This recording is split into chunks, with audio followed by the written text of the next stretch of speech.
La situation préoccupante de la rivière Kasaï inquiète les environnementalistes qui exigent que l'État congolais s'implique dans les expertises.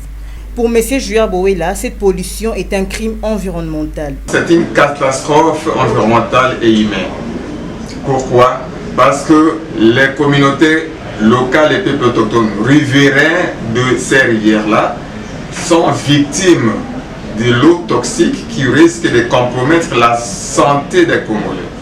Et quand le gouvernement ne dit rien, pour le moment, ça provoque peut-être des hésitations ou des surmoiements au niveau des communautés locales et peuples autochtones, surtout au niveau de la société civile environnementale que nous sommes.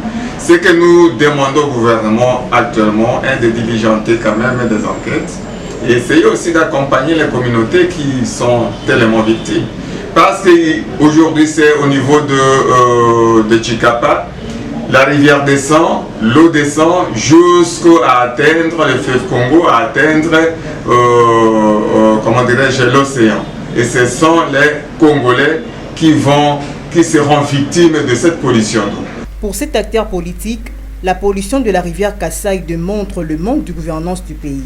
L'entreprise explique au gouvernement congolais, voici tel type d'action, n'est-ce pas, d'activité va causer autant de dommages dans un écosystème. Lorsqu'on parle de l'écosystème, on voit l'eau, on voit le sol, on voit la biodiversité, on voit l'air. Alors, voici de l'autre côté, en termes de danger, mais en dehors des dangers ici, voici le remède ou la mesure d'atténuation. Pour qu'il n'ait pas pollution, voici ce que je ferai.